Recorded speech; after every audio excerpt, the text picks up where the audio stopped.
Olá, meus queridos irmãos. Dando continuidade ao estudo que fizemos da primeira epístola aos Tessalonicenses, queremos neste tempo juntos meditar na segunda epístola aos Tessalonicenses, escrita poucos meses depois da primeira, e que tem por objetivo reforçar e complementar alguns ensinos da primeira carta, referentes ao proceder da Igreja, diante da aproximação da vinda de Cristo. As epístolas aos Tessalonicenses são considerados os primeiros documentos do Novo Testamento e foram escritos na segunda viagem missionária de Paulo, quando ele estava em Corinto. Não muito tempo depois de Paulo, Silas e Timóteo, os autores dessas cartas terem passado por Filipos, Tessalônica, Bereia e Atenas, inaugurando a pregação do Evangelho na Europa. Isto aconteceu cerca de 18 anos após a morte, ressurreição e ascensão aos céus do nosso Senhor Jesus. Em Tessalônica, capital da Macedônia, que tinha cerca de 200.000 habitantes nessa época, Paulo pregou o Evangelho por apenas 3 sábados seguidos na sinagoga local e fez muitos discípulos para Cristo. Isso resultou em uma grande perseguição por parte dos judeus, como está descrito no capítulo 17 do livro de Atos. Já detalhamos melhor esses aspectos em nosso estudo anterior da primeira epístola. Esta segunda epístola tem apenas 3 capítulos. No primeiro capítulo, Paulo enaltece a constância da fé dos tessalonicenses em face da crescente perseguição que estavam sofrendo e reforça a esperança da recompensa que os fiéis receberão de Cristo em sua vinda, bem como a justa punição que receberão aqueles que os estavam perseguindo. No segundo capítulo, Paulo procura corrigir alguns maus entendidos referentes à vinda de Cristo, o dia do Senhor. Na primeira carta, Paulo afirmou que a vinda de Cristo se daria para muitos de forma inesperada, como um ladrão de noite. Diante disto, alguns irmãos entenderam, equivocadamente, que a vinda de Cristo estaria muito iminente, e em função disso houve certa inquietação na igreja, onde alguns começaram a tomar algumas atitudes errôneas e radicais. Este capítulo mostra que antes da vinda de Cristo, determinadas coisas ainda precisariam acontecer. No terceiro e último capítulo, Paulo traz instruções a respeito de irmãos que, em função desse entendimento equivocado, estavam vivendo desordenadamente, sem trabalhar e dependendo dos demais. Interessante se notar que cada um desses capítulos termina com uma breve oração. Não vamos estudar todos os versículos, mas apenas os mais significativos de cada capítulo. Então vamos ao capítulo 1, dos versos 3 a 5. Irmãos, cumpre-nos dar sempre graças a Deus no tocante a vós, como é justo, pois a vossa fé cresce sobremaneira, e o vosso mútuo amor de uns para com os outros vai aumentando, a tal ponto que nós mesmos nos gloriamos de vós nas igrejas de Deus, à vista da vossa constância e fé, em todas as vossas perseguições e nas tribulações que suportais. Sinal evidente do reto juízo de Deus, para que sejais considerados dignos do reino de Deus, pelo qual com efeito estáis sofrendo. Assim como na primeira carta, Paulo enaltece a fé e o amor crescentes na vida dos tessalonicenses. A firmeza ou constância da fé é contrastada com as crescentes perseguições e tribulações que eles estavam sofrendo. Essa virtude dos tessalonicenses, crentes ainda novos, precisa nos inspirar a imitá-los, a também nos mantermos firmes diante das provas que passamos e que haveremos de passar.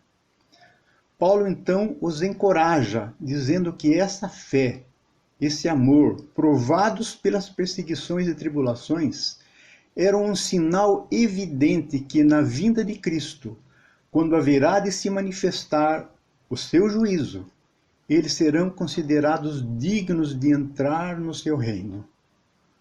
Irmãos, quando somos fiéis a Cristo, a dignidade que é só dele também poderá ser vista em nós.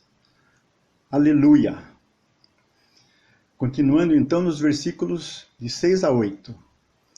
Se de fato é justo para com Deus, que ele dê em paga tribulação aos que vos atribulam, e a vós outros que sois atribulados, alívio juntamente conosco, quando do céu se manifestar o Senhor Jesus, com os anjos do seu poder, em chamas de fogo, tomando vingança contra os que não conhecem a Deus, e contra os que não obedecem ao Evangelho do nosso Senhor Jesus.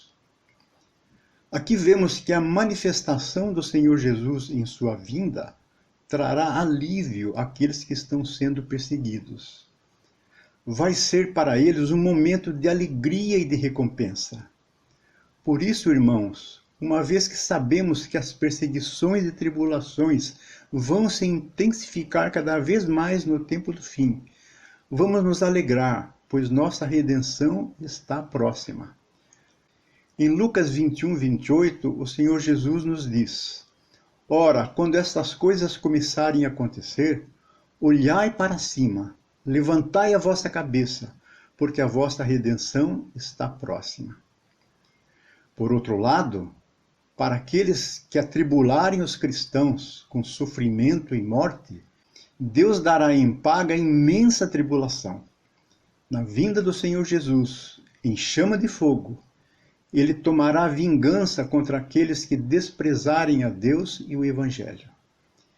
Em Apocalipse 6, de 15 a 17, no 6º selo, nós vemos assim: Os reis da terra, os grandes, os comandantes, os ricos, os poderosos, e todo escravo e todo livre se esconderam nas cavernas e nos penhascos dos montes.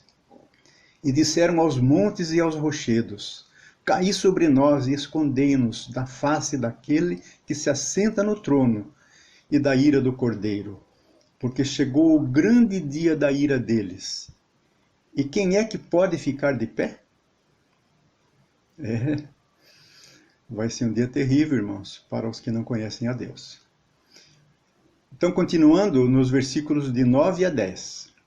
Estes sofrerão penalidade de eterna destruição, banidos da face do Senhor e da glória do seu poder, quando vier para ser glorificado nos seus santos e ser admirado em todos os que creram naquele dia, porquanto foi crido entre vós o nosso testemunho.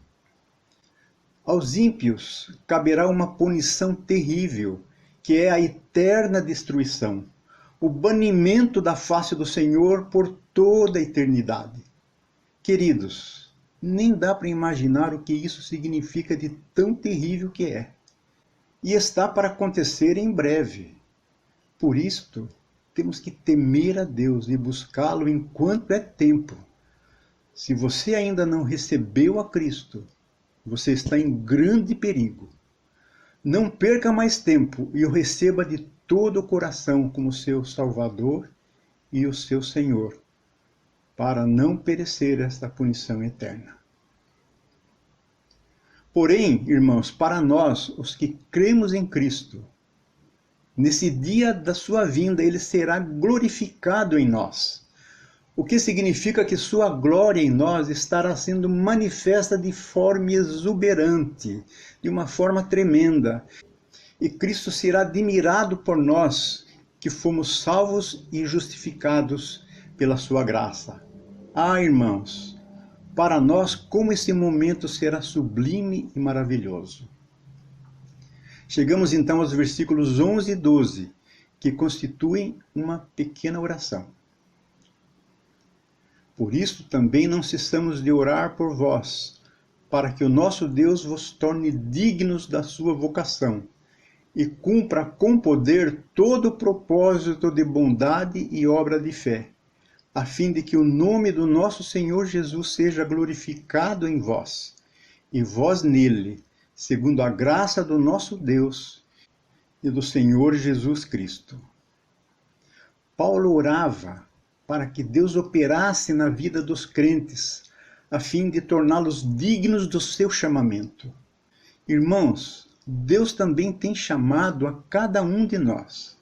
Temos uma vocação, um chamado, e precisamos responder positivamente a esse chamado, a fim de que Cristo seja glorificado em nós, e nós sejamos glorificados nele, para que sua glória seja efetivamente manifesta em nós na sua vinda. Amém, irmãos? Vamos então para o capítulo 2, versículos 1 e 2.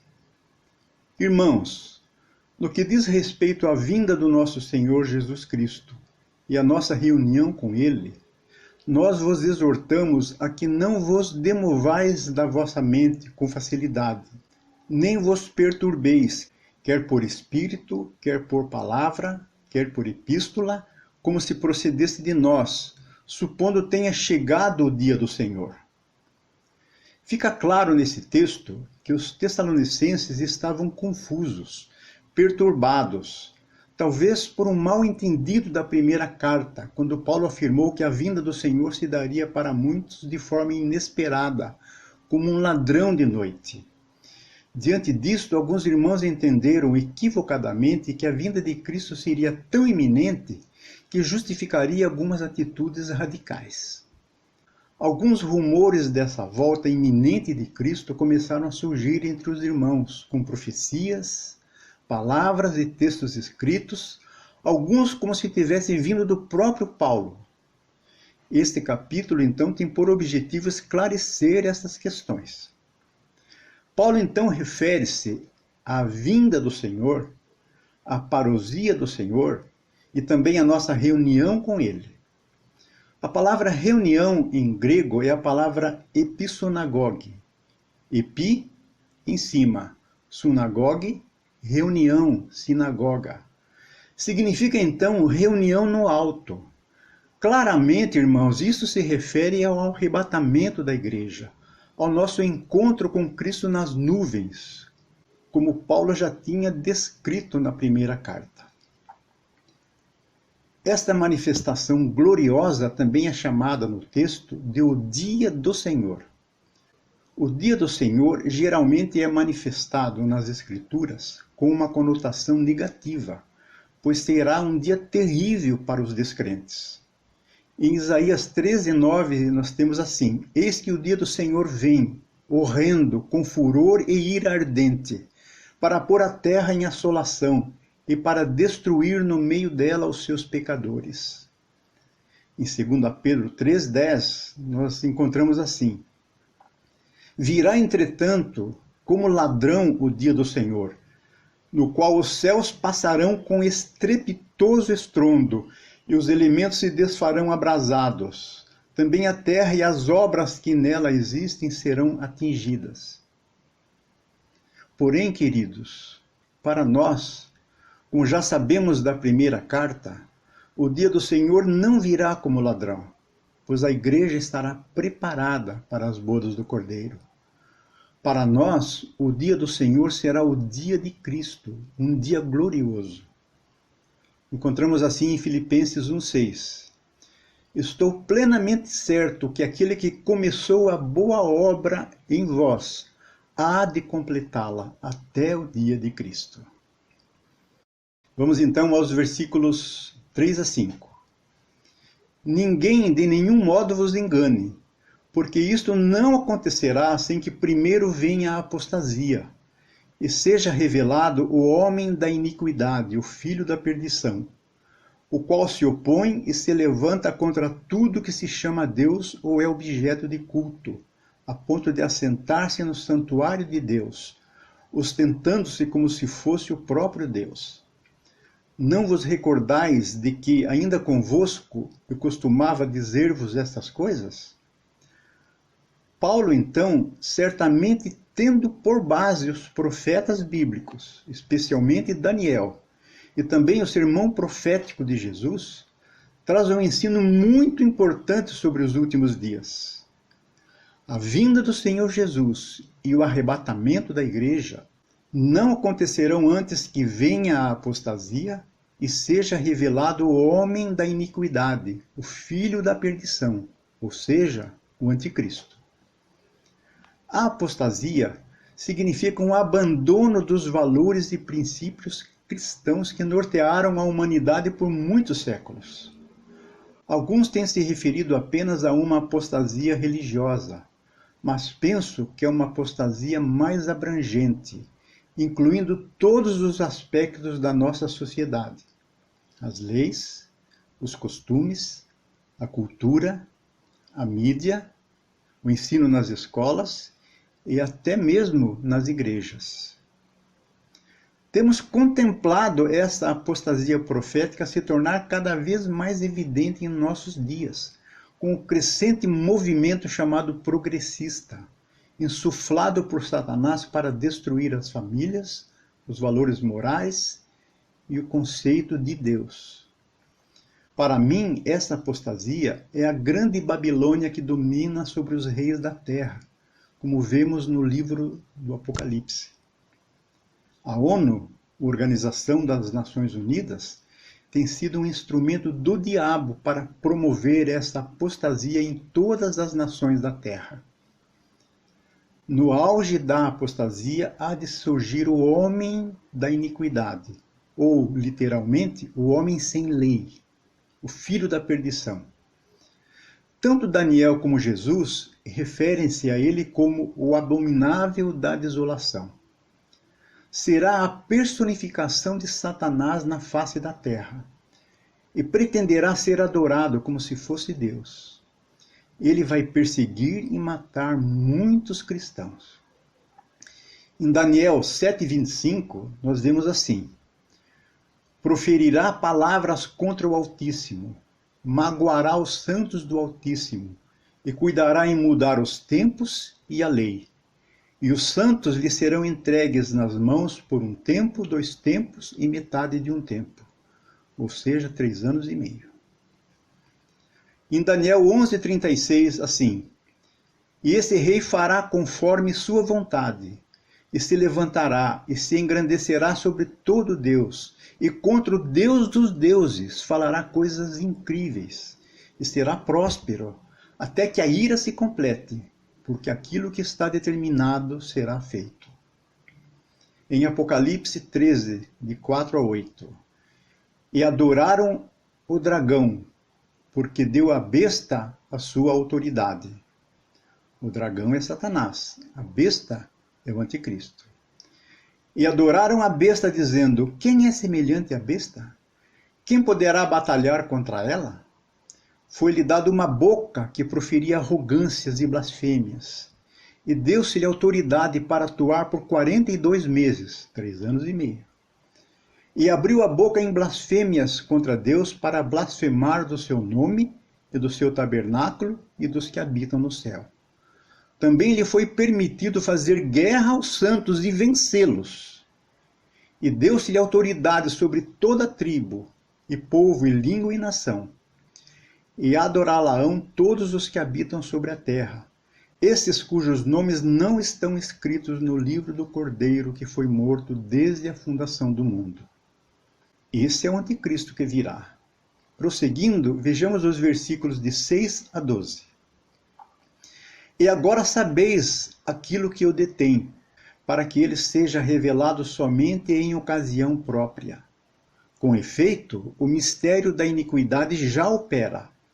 Somente há um que agora o está detendo, até que venha a acontecer.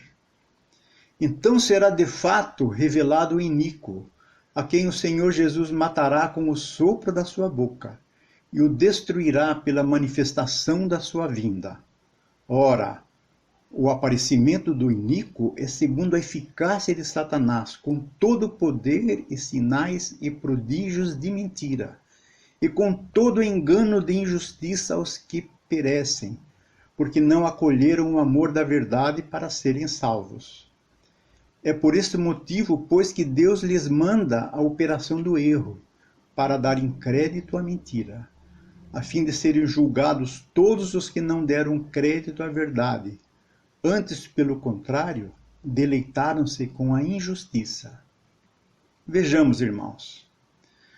Muita especulação tem havido sobre o que ou quem detém o aparecimento do anticristo, dependendo da linha de interpretação escatológica.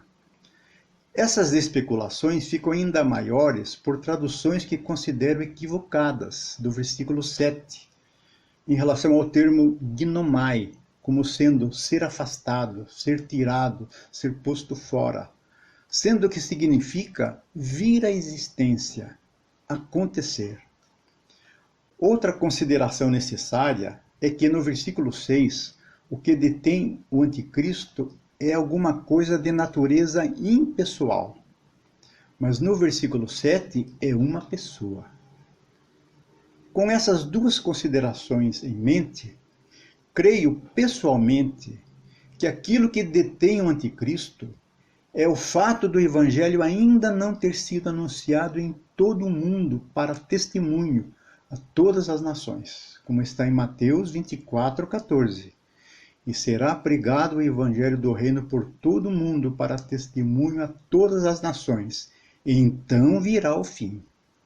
Somente quando isto acontecer, na ocasião própria determinada por Deus, chegará o tempo do fim. O versículo 7, então, ficaria assim: com efeito, o ministério da iniquidade já opera, somente há um que agora o está detendo, até que venha acontecer.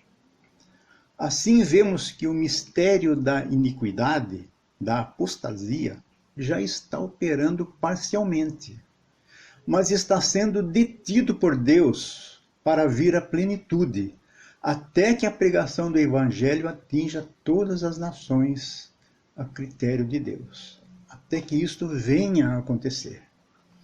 Só então será revelado o anticristo, que sabemos vai operar sua malignidade por 3 anos e meio, ao fim dos quais o Senhor Jesus o matará com o sopro da sua boca e o destruirá pela manifestação da sua vinda. O anticristo vai agir diretamente sob a autoridade de Satanás, com grande poder de sedução e engano. Através de sinais miraculosos, vai enganar grandes multidões. Precisamos saber disso, irmãos, de uma maneira muito clara, com antecedência, para que também nós não sejamos enganados, porque o poder de sedução e engano vão ser muito grandes. Jesus também nos alertou sobre isso em seu sermão profético. Todos aqueles que não deram crédito à verdade do Evangelho para serem salvos, serão entregues por Deus à operação do erro, para serem enganados e seduzidos pelo anticristo. Terrível, irmãos. Vejamos então a oração ao final deste capítulo, versículos 16 e 17. Ora, nosso Senhor Jesus Cristo mesmo e Deus, o nosso Pai, que nos amou e nos deu pela graça eterna consolação e boa esperança, consolem o vosso coração e vos confirme em toda boa obra e boa palavra. Paulo orou para que, diante das provas que os tessalonicenses estavam sofrendo, o próprio Senhor Jesus e Deus, nosso Pai, fortalecessem seus corações e os confirmassem na verdade do Evangelho. Amém. Amém, irmãos, que assim também seja conosco. Vamos então ao capítulo 3, versículos 1 e 2. Finalmente, irmãos, orai por nós, para que a palavra do Senhor se propague e seja glorificada, como também está acontecendo entre vós, e para que sejamos livres dos homens perversos e maus, porque a fé não é de todos. Paulo aqui pede para que os irmãos orem por ele, para que o evangelho seja propagado entre outros povos, assim como aconteceu em Tessalônica, e para que ficasse livre da ação de homens perversos e maus, que rejeitariam e perseguiriam a palavra de Deus. versículos 3 a 5. Todavia, o Senhor é fiel. Ele vos confirmará e guardará do maligno. Nós também temos confiança em vós do Senhor, de que não só estáis praticando as coisas que vos ordenamos, como também continuareis a fazê-las. Ora, o Senhor conduza o vosso coração ao amor de Deus e à constância de Cristo. Aqui Paulo manifesta a confiança que Deus haverá de guardar os tessalonicenses da ação do maligno e que vai conduzir seus corações no caminho do amor e da perseverança em Cristo. Aqui é uma grande lição para nós, pois também precisamos que o Senhor nos guarde e nos proteja e nos ajude a sermos fiéis a Ele. Assim como está em Filipenses 1,6. Estou plenamente certo que aquele que começou a boa obra em vós há de completá-la até o dia de Cristo. Prosseguindo, versículos 6 a 15. Nós vos ordenamos, irmãos, em nome do Senhor Jesus Cristo, que vos aparteis de todo irmão que ande desordenadamente, e não segundo a tradição que de nós recebestes. Pois vós mesmos estáis cientes do modo por que vos convém imitar-nos, visto que nunca nos portamos desordenadamente entre vós, nem jamais comemos pão à custa de outrem. Pelo contrário, em labor e fadiga, de noite e de dia trabalhamos, a fim de não sermos pesados a nenhum de vós. Não porque não tivéssemos esse direito, mas por termos em vista oferecer-vos exemplo em nós mesmos, para nos imitardes.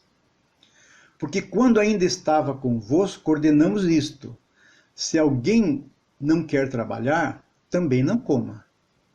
Pois de fato estamos informados de que entre vós há pessoas que andam desordenadamente, não trabalhando, antes se intrometem na vida alheia. A elas, porém, determinamos e exortamos no Senhor Jesus Cristo, que trabalhando tranquilamente, comam o seu próprio pão. E vós, irmãos, não vos canseis de fazer o bem. Caso alguém não preste obediência à nossa palavra dada por esta epístola, notai-o, nem vos associeis com ele, para que fique envergonhado. Todavia, não o considereis por inimigo, mas adverti-o como irmão. Nessa sessão, Paulo trata de um problema que estava ocorrendo na igreja em Tessalônica, talvez como consequência do entendimento equivocado da iminente vinda de Cristo. Diante disto, alguns irmãos tinham abandonado seus trabalhos e estavam vivendo desordenadamente à custa da boa vontade dos outros e se intrometendo na vida alheia. Paulo então se mostra como exemplo, pois mesmo tendo o direito apostólico de ser sustentado pelos irmãos durante a sua estada em Tessalônica, fez questão de trabalhar de dia e de noite, a fim de não ser pesado para ninguém. Ele havia ensinado que, se alguém não quer trabalhar, também não coma. A ordem dada por Paulo foi para que os irmãos se apartassem daqueles que andavam desordenadamente, se aproveitando dos demais. Deviam notar muito bem esses irmãos e não mais se associar com eles, para que se envergonhassem. Contudo, não deviam ser considerados por inimigos, mas advertidos como irmãos. Junto com esta ordem está a frase: e vós, irmãos, não vos canseis de fazer o bem. Certamente para trazer à consciência dos irmãos que essa atitude, aparentemente dura para com os desordenados, era para o bem deles e não para prejudicá-los. A tais irmãos, a exortação é outra e dada de uma forma muito firme, que em nome do Senhor Jesus trabalhassem com tranquilidade e comessem do seu próprio pão, e que, se não trabalhassem, também não deveriam comer.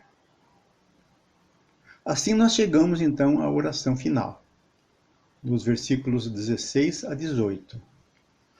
Ora, o Senhor da paz, Ele mesmo vos dê continuamente a paz em todas as circunstâncias. O Senhor seja com todos vós. A saudação é do próprio punho. Paulo. Este é o sinal em cada epístola. Assim é que eu assino. A graça do nosso Senhor Jesus Cristo seja com todos vós. A oração final de Paulo foi para que o Senhor da paz concedesse de forma contínua a paz em todas as circunstâncias. Tanto nas circunstâncias externas, onde abundavam as perseguições por parte dos incrédulos, como as internas, onde havia alguma desordem na vida de alguns irmãos. Em tudo imperasse a paz de Deus. A mesma coisa vale para nós, pois também enfrentamos situações semelhantes, problemas externos, no trabalho, com o vizinho, com parentes, e problemas internos, na família, na igreja, entre os irmãos. Em tudo isso precisamos de forma contínua gozar a paz do Senhor da paz. Amém, irmãos? Como última linha da carta, Paulo abençoa os Tessalonicenses, impetrando sobre eles a graça do Senhor Jesus Cristo. Esta graça significa a sua presença, sua unção, sua vida. Eu também quero terminar esta palavra orando para que a paz do Senhor da paz esteja na vida de cada um de vocês, de cada irmão, de cada irmã, assim como a graça do nosso Senhor Jesus, a sua presença, a sua unção e a sua vida abunde em todos nós. Amém.